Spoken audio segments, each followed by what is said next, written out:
Hello friends, आइए इस video में बात करते हैं आपको क्रोमा बोर्ड को रन करने के लिए जो वीपीएस सर्वर की ज़रूरत है तो वो हम कैसे उसको बाई कर सकते हैं। मार्केट में बहुत सी सर्वर प्रोवाइड करने वाली कंपनियां अवेलेबल हैं, आप कहीं से भी उसको बाई कर सकते हैं।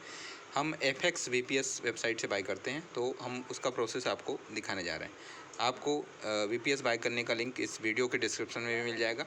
तो आपको इस वेबसाइट पे जाना है और जैसे ही आप इस वेबसाइट से जाएंगे तो आपको VPS के प्लान आपको दिखाई देंगे। तो हमें बेसिक प्लान को यूज करना है। तो इस बेसिक प्लान को बाई करने के लिए हमें ज़रूरत है, इससे हमारा बोर्ड आसानी से रन कर जाता है। तो हमें बेसिक प्लान को ये कॉन्फ़िगर दिया हुआ है, उस पर आपको क्लिक करना है। तो जब आप इस पर क्लिक करते हैं तो आपके पास जो पेज खुलता है वो आपको सर्वर की डिटेल शो करता है, आपका प्राइसिंग अमाउंट वगैरह शो करता है। तो ये सब आपका बिलिंग डिटेल दिखाता है। टोटल $8.99 इसका जो चार्ज आता है वो बताता है। और ये सब आप कैलकुलेशन देखने के बाद आपको कंटिन्यू पे क्लिक करना होता है। तो आपने जैसे ही कंटिन्यू पे क्लिक किया तो आपके पास इनवॉइस जनरेट हो गई। और फिर आप अगर वेबसाइट पे न्यू हैं, पहली बार जा रहे हैं, तो आपको यहाँ पे अपना नाम, आपका डिटेल, ईमेल आईडी और पासवर्ड क्रिएट करना होता है लॉगिन करने के लिए और ऑर्डर करने के लिए। यदि आपने ऑलरेडी इस पे पहले से हैं, आपने रजिस्ट्रेशन कर रखा है, तो आप एग्जिस्टिंग कस्टमर पे क्लिक करते हैं।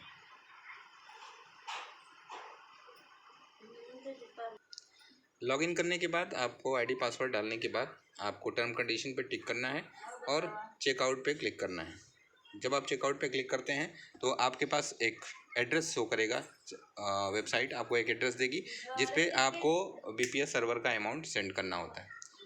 तो हम वेट करते हैं। ठीक है, ऑर्डर क्रिएट करने के बाद आपको करेंसी सिलेक्ट करने के लिए आता है और नेटवर्क सिलेक्ट करने के लिए आता है। तो यहाँ आप अपने हिसाब से जो भी आपको सूटेबल लगता है, BTC, USDT, ETH, जिसमें भी आप पेमेंट करना चाहते हैं आप सिलेक्ट कर सकते हैं। तो हमने USD सिलेक्ट कर लिया। और USD के लिए फिर कौन से नेटवर्क से आप पेमेंट करना चाहते हैं, तो हमने BEP20 सिलेक्ट कर लिया। आप अपनी सुविधा के अनुसार कुछ भी सिलेक्ट कर सकते हैं। इसके बाद प्रोसीड टू पेमेंट पे आपको क्लिक कर देना है।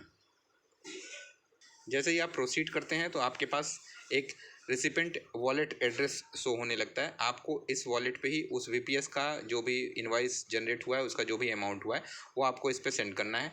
अमाउंट सेंड करने के बाद तुरंत वो वेरीफाई हो जाता है और अमाउंट आपका डिपॉजिट हो जाता है। और आपको 1 से 1.5 घंटे 2 घंटे के अंदर आपकी ईमेल आईडी पर जो डिटेल आपने सबमिट किया है उस पर वो VPS रिसीव हो जाता है। इस तरह से आप डायरेक्टली VPS ऑर्डर कर सकते हैं और अपनी ईमेल पर उसे रिसीव कर सकते हैं।